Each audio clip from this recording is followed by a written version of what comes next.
7h03, fica atento ao horário para não perder o seu compromisso do dia e nós já estamos de volta com o Manhã no Ar dessa segunda-feira. E agora nós vamos lá para o estúdio da Rádio Acrítica FM conversar com a Adeilson Albuquerque, que está ao vivo na 93.1. Olá, Adeilson, bom dia. Bom dia, Adriane Diniz, bom dia aos nossos ouvintes também e aos nossos amigos de casa. A gente falava ainda há pouco aqui sobre eleições, né? E muita gente deixou de votar. Mais de 119 mil eleitores aqui no Amazonas não compareceram às urnas e precisam se justificar aí, se explicar à Justiça Eleitoral. Como funciona o processo? A partir de quando essas pessoas devem procurar o TRE?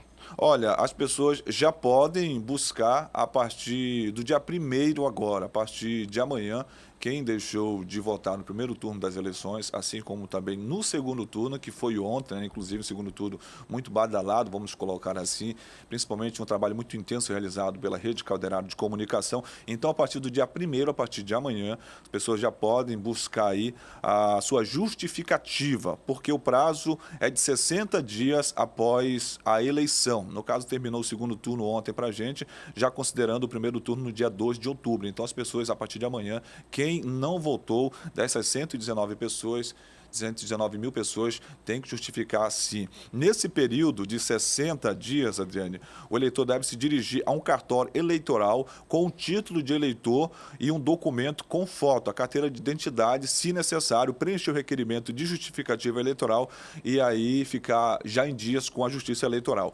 Para quem, por exemplo, onde é que ele pode tirar o requerimento de justificativa eleitoral? O formulário pode ser obtido gratuitamente nos postos de atendimento ao eleitor ou então no Tribunal Regional Eleitoral. É uma forma para ele evitar aí problemas com a Justiça Eleitoral. E lembrando que quem não justificar vai ter que pagar uma pequena multa de R$ 1,05 e R$ 3,51. Varia de R$ 1,05 a R$ 3,51. Um valor muito pequeno que eu acho que se as pessoas soubessem que era tão fácil explicar, muitas nem sairiam de casa para votar, Adeilson. Agora, muita gente ontem me perguntava, eu posso fazer isso pela internet? Não, né? Tem que ir até um cartório eleitoral, no caso do interior, e aqui no TRE.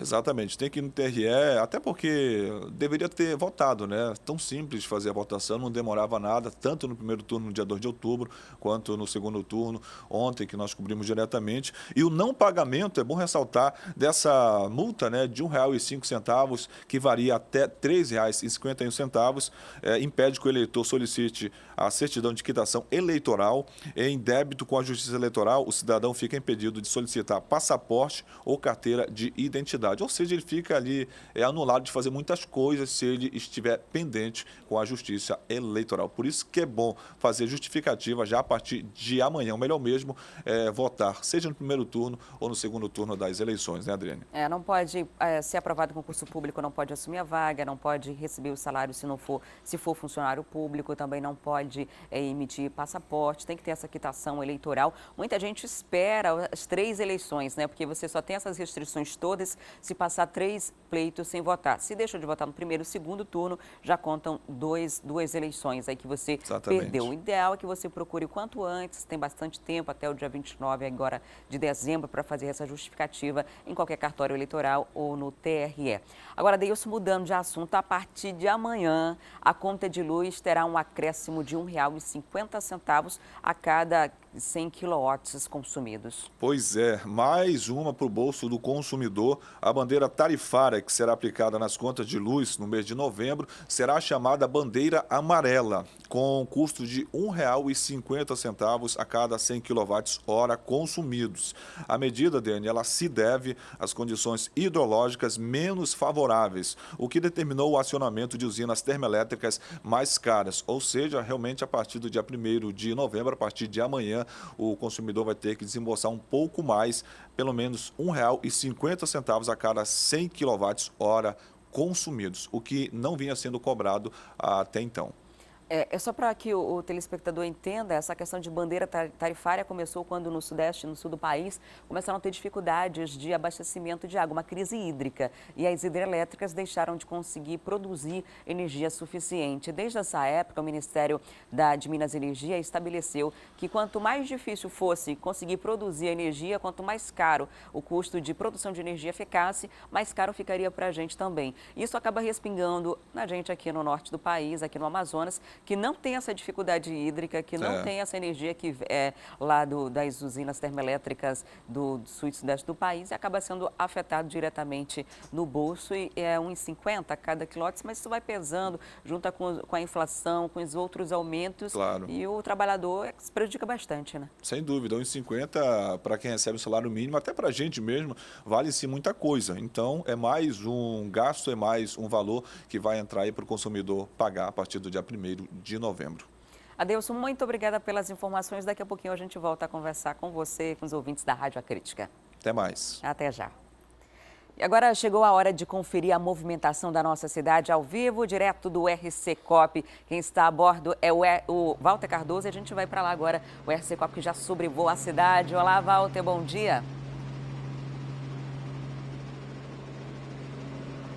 Bom dia, Adriane, bom dia a todo mundo que nos acompanha. Olha, nessa manhã chuvosa aqui em Manaus, o tempo bem diferente do que a gente acostumou a ver nas últimas semanas, aí com aquele sol que a gente costumava mostrar todas as manhãs, aí agora já nesse tempo mais nublado, mostrando aí um tempo que promete muita chuva aí durante o dia, Adriane.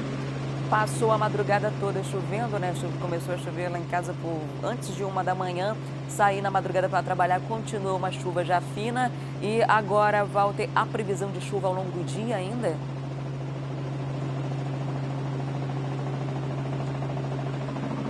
Então, Adriane, agora pela manhã, a temperatura é de 24 graus, com uma sensação térmica justamente de 24 graus também. A possibilidade de chuva é de 30% no decorrer do dia. Uma coisa interessante é que a temperatura máxima é de 31 graus, mas olha, se fosse para dar um palpite, eu acho que nós não vamos chegar a tanto não. Olha, porque a gente não vê um ponto aqui sem nuvem, um ponto aqui de céu azul hoje, Adriane. Nós estamos na Amazônia e tudo muda de uma hora para outra, né? A gente vai aguardar aí para ver essa movimentação aí do clima ao longo do dia, das nossas temperaturas, na verdade, para verificar se vai haver uma grande oscilação ou se mantém aí na casa dos 30, 31. Agora, Walter, vamos mostrar como está o trânsito na cidade nessa segunda-feira, pós-eleição. As pessoas já estão nas ruas, o movimento já é intenso.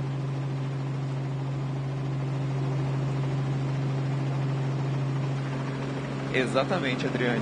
Nós estamos aqui exatamente na Alameda Cosme Ferreira. É um ponto que no início da manhã teve um problema relativo a um poste que tombou na rua e acabou prejudicando o trânsito nessa área. Nós já começamos a sobrevoar aqui e não identificamos mais. Tudo indica que esse poste já foi retirado. Agora, de qualquer forma, a Alameda Cosme Ferreira, ela tem um fluxo tranquilo até as proximidades aqui da rotatória do Coroado. Nós estamos fazendo justamente esse trajeto aqui de quem sai da Zona Leste para acessar as outras zonas da cidade, e mostra que a partir aqui já das proximidades do estádio Carlos Zamit, do Conjunto Tiradentes, o fluxo de veículos, o trânsito fica muito lento. A gente vai mostrando agora no decorrer da via que próximo aos sinais já se nota aqui um grande problema de liberação de veículos. Vamos seguir então pela Alameda Cosme Ferreira até chegar à Bola do Coroado e verificar também já as saídas ali da Avenida das Torres, como está o trânsito nesse momento. A gente sobrevoa agora o estádio do SESI e vai seguindo, e já tem uma lentidão causada por fluxo de veículos e tempo semafórico, né?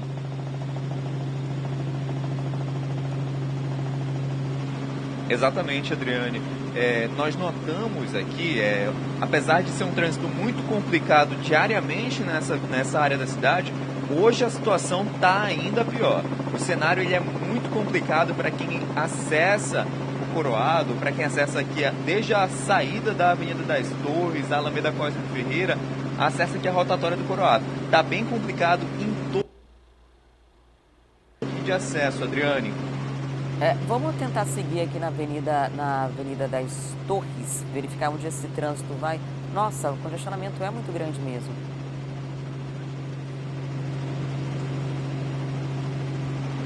Isso, aqui na Avenida das Torres que normalmente a gente nota o início do engarrafamento, justamente onde está aquele acesso também, naquele retorno, naquela alça que dá acesso ao V8, Avenida Virgínio Salles. Hoje a gente nota que o problema começa muito antes. Ou seja, as pessoas têm que ter muita paciência para acessar essa zona da cidade aqui hoje, Adriane. Então a situação é bastante difícil, aí quem está sobrevoando a Avenida das Torres e a situação é complicada para quem tenta acessar a Rodrigo Otávio, para quem tenta também chegar a Efigênio Salles e a Bola do Coroado. Vamos seguindo agora aqui na Bola do Coroado, Walter, e mostrar a área na rotatória, se essa lentidão que vem da Zona Leste também se reflete nas outras áreas.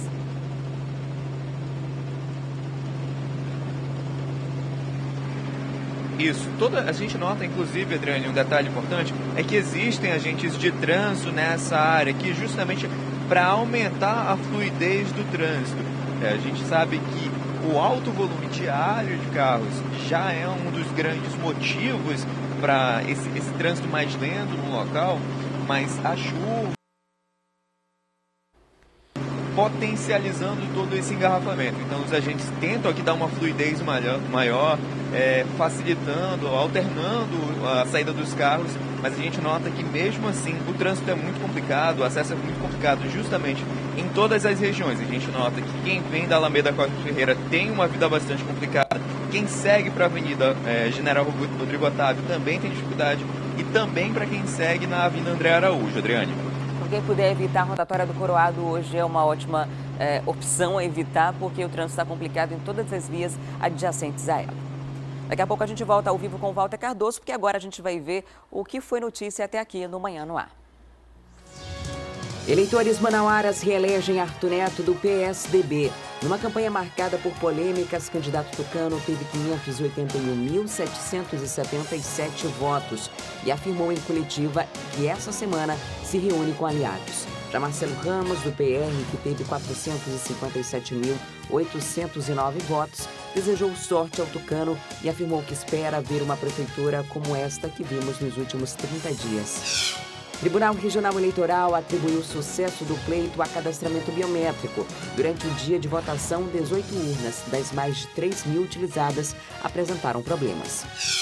Populares entraram em confronto com a polícia militar no Grande Vitória, na zona leste da cidade. A confusão começou após o desaparecimento de 2 homens. Os moradores fecharam uma rua, houve troca de tiros, mas a polícia conteve a manifestação. Várias mensagens de que a ação seria orquestrada por uma facção criminosa foram espalhadas pelas redes sociais, mas rapidamente desmentidas pela polícia. O Ministério Público Federal voltou a cobrar do governo do estado e do Instituto de Patrimônio Histórico e Nacional providências contra o abandono do prédio da Santa Casa de Misericórdia. O local, que foi invadido por vândalos, agora serve de estacionamento. E agora a gente volta a falar de trânsito. Aconteceu um acidente na Zona Leste. O Márcio Azevedo está por lá e é com ele com quem eu converso agora. Olá, Márcio. Onde é esse acidente? Qual é a gravidade dele? Causa transtorno aí no trânsito? Olha, Diniz, causa transtorno sim. Já uma retenção. Domingos mostra, inclusive, aqui, olha, Alameda Cosme Ferreira, no sentido de quem vem do Conjunto Castanheiras, aqui para o São José. O trânsito é lento, Manaus Trans já está agindo, mas o problema é esse aqui, ó. Olha onde foi parar a motocicleta na manhã de hoje. Esse acidente aconteceu tem meia hora. Nós conversamos com a Polícia Militar, que veio atender a ocorrência, e o PM nos informou o seguinte, que a moto era conduzida pelo Anderson Lima de Souza, de 29 anos. Ele vinha para o trabalho e aqui nesse ponto, como você vê, existe uma faixa de pedestre. O que ele contou para os policiais, ele já foi socorrido, tá, Diniz? Ele foi levado para a questão de avaliação. O que ele contou foi que quando chegou nesse ponto, ele foi frear, o pneu da moto deslizou na pintura da faixa e aí ele encostou, o guidão da moto encostou na lateral daquele outro ônibus que está parado ali na frente.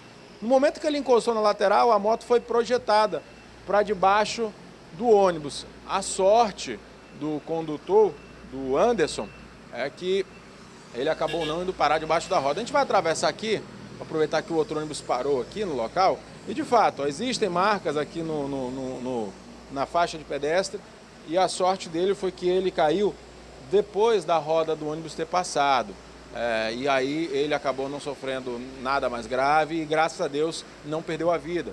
Porque só da última semana, de cerca de 15 dias para cá, já é o terceiro acidente que a gente registra aqui na Alameda Cosme Ferreira. Semana passada teve um, aqui também nessa área. Há mais ou menos 2 semanas teve um outro, lá já próximo da Bola do Coroado, naquele o motociclista não teve tanta sorte, acabou perdendo a vida. Então, hoje, que é um dia chuvoso, muita atenção. E que é uma reclamação muito grande justamente dessa faixa de pedestre, porque a tinta dela acaba fazendo com que o motociclista, quando freie e o pneu fica em cima da faixa, acabe deslizando. Olha, o agente do Manaus Trans fazendo ali o afunilamento para que o motorista pegue essa faixa aqui. Então, nesse trecho aqui,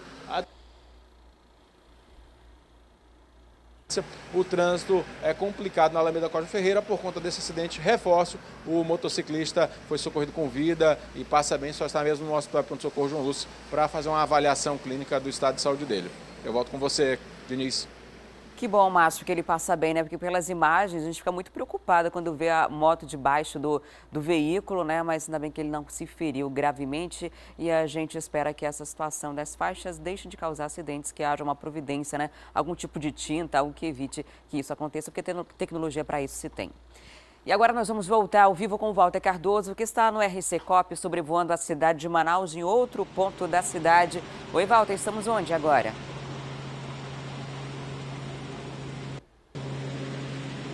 Oi, Adriane, na verdade nós estamos aqui justamente direcionando para o ponto do acidente onde o Márcio mostrou, para ter uma ideia mais ampla do trânsito no local. Nós estamos fazendo justamente esse tráfego de quem sai aqui da Bola do Coroado, onde nós estamos agora, em direção ao São José, em direção à zona leste da cidade.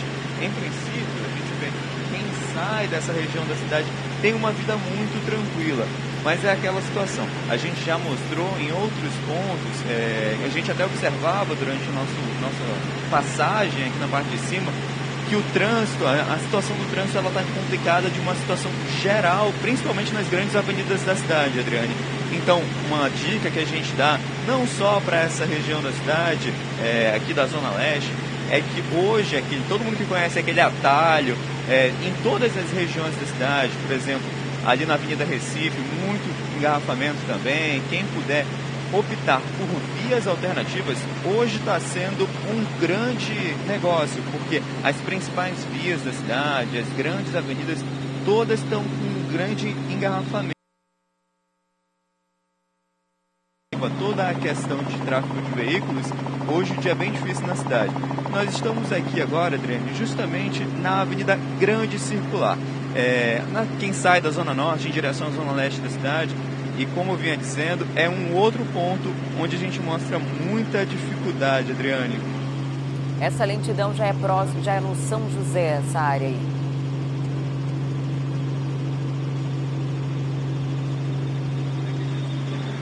Nós estamos aqui na região do Armando Mendes, nas proximidades, Adriane, justamente aqui no ponto em que a Avenida Altais Mirim se divide e passa a ser a Avenida Grande Circular. No momento a gente nota que o trânsito está fluindo com muita lentidão até a rotatória da Samsung, Adriane. Então, é bom quem ainda não saiu de casa sair logo e se preparar para ter muita paciência ao longo do dia. E todos os principais acessos, todas as grandes vias de desafogo da cidade estão apresentando muita lentidão nessa manhã. Ok, Walter, muito obrigada pelas informações. Ótimo dia para você e para toda a equipe.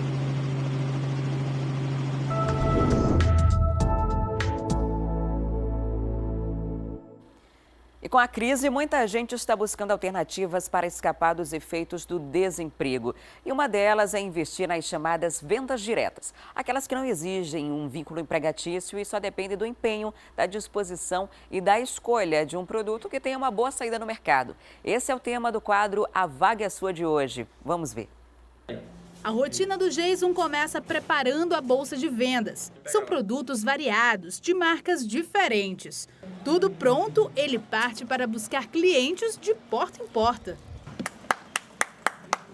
Há 2 anos, Jason abandonou a profissão de mecânico. Hoje, a única renda dele é com a venda desses cosméticos. E ele não se arrepende. É bastante corrido. Dá para viver, dá, mas é bastante corrido. Tem de correr muito atrás de clientes. O nosso cliente tem muitos clientes fiéis com a gente, comigo no caso, né? Mas dá para sobreviver, gente, que eu pago pensão, eu pago água, pago luz, eu como, tiro de combustível, tudo através do dinheiro. Estima-se que cerca de 4,5 milhões de brasileiros trabalhem como Jason, vendendo produtos informalmente. Isso deixa o país em 4º lugar em vendas diretas. Fica atrás apenas dos Estados Unidos, Japão e China. A Camila escolheu vender laços que ela mesma faz. Recém-formada em economia, a jovem ainda não conseguiu emprego nessa área e decidiu não ficar parada. É porque atualmente está muito em alta esses laços, e onde tu vai, tu encontra alguma menina com laço. E eu resolvi tentar fazer para vender, como tô desempregada, conseguir alguma renda e ver se dava certo. Como eu aprendo por vídeos, né, é mais fácil porque as meninas explicam bem direitinho, de uma maneira fácil. E eu comprei material, tentei fazer, consegui, fui vendo vários novos modelos, novos materiais, novas cores e fui tentando e fui conseguindo. O negócio está no início e ainda não rende muito. Mas ela garante que é tudo questão de tempo e tem boas perspectivas para a nova empreitada. Crescer bastante, espalhar, conseguir mais clientes cada vez mais. Segundo esta especialista em negócios, além do otimismo, quem se arrisca nesse mercado informal precisa também de planejamento. O ideal é entender o que você está vendendo. Conhecer esses produtos, entender qual público se interessa, se são produtos utilizáveis constantemente ou se não. E aí, depois de entender isso, normalmente essas pessoas vêm de uma rede. Então, entender junto a essa rede como funciona esse negócio, como que você pode estar buscando informação, conhecimento dentro desse negócio. O ideal é que você mapeie, peraí, o que eu quero com isso? Quanto eu quero lucrar com esses produtos? Como eu posso chegar a esse cliente final? E aí, traçar uma meta mesmo. Quanto eu quero por semana ou por mês, onde eu busco, quantas visitas eu faço, como eu apresento esses produtos. Então, esse planejamento é o que gera resultado.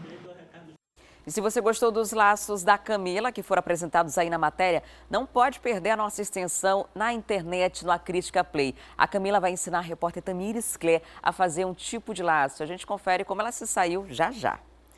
E agora eu tenho um recado para você. O Shopping do Atacado tem mais de 3 mil itens para você. Lá você encontra produtos alimentícios, bebidas, descartáveis, higiene e limpeza, sandálias e acessórios. E tem mais. O Shopping do Atacado entrega nos barcos que vão para qualquer município do interior do estado. Anota aí o endereço e telefone. Avenida Joaquim Nabuco, número 93, centro da cidade. Ou liga lá no 3622-0151 ou 3622-0153.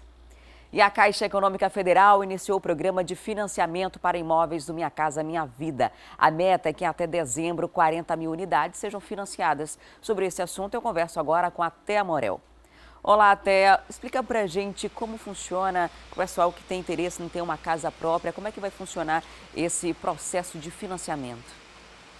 Bom dia, Adriane. Bom dia a todos. Bom, esse novo processo de financiamento faz parte de uma nova faixa, a chamada faixa 1,5, que foi criada pela Caixa Econômica Federal para atender uma reivindicação antiga das empresas de construção civil e também da sociedade. Essa faixa, ela inclui aí as pessoas que estão entre a faixa 1, que são aqueles usuários que vão entrar no programa Minha Casa Minha Vida e que recebem até R$ 1.800 por mês, e entre a faixa 2. A faixa 2 inclui aquelas pessoas que recebem até R$ 3.600 por mês. Agora, essa faixa 1,5, né, está entre R$ 2.000 e R$ 3.000. Essa é a renda que a pessoa precisa ter para participar e para conseguir o financiamento da Caixa.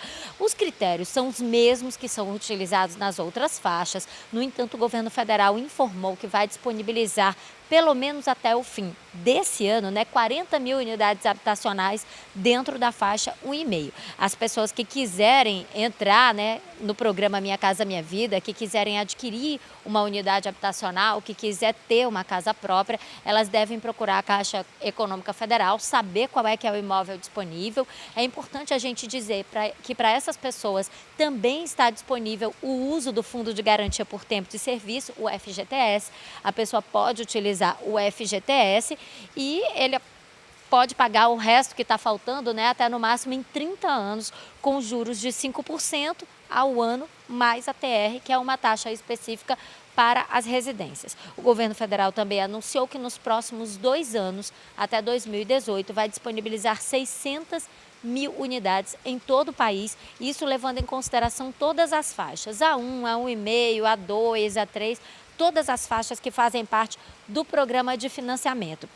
E aí, Adriane, todas essas informações elas podem ser adquiridas junto à Caixa ou nos feirões que são feitos dentro do programa Minha Casa Minha Vida. A novidade realmente é para quem está dentro dessa renda per capita e renda de família de R$ 2.350 por mês, que é essa faixa 1,5 que foi criada exclusivamente para atender essa parcela da população que não podia até então ter acesso à casa própria através do Minha Casa Minha Vida. E é muito interessante esse processo Minha Casa Minha Vida do programa habitacional, porque ele dá descontos para as pessoas que se encaixam nessa faixa de renda per capita, que é quanto se recebe por cada pessoa da família, né? Agora, vamos só repetir esses valores para as pessoas que não estavam muito atentas aos números, estarem atentos agora.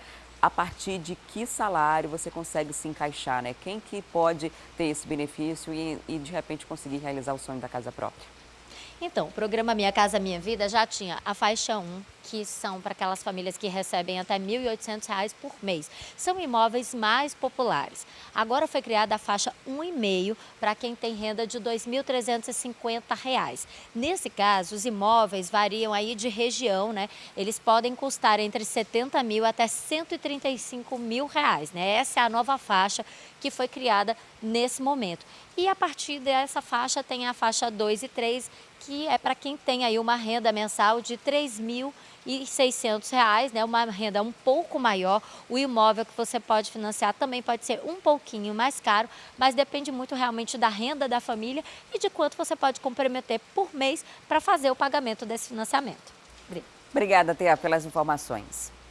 E agora a gente faz um breve intervalo e volta daqui a pouco falando sobre a seletiva do Peladão a bordo reality. Hoje tem seletiva e a gente traz os detalhes daqui a pouquinho. Não sai daí que eu volto já.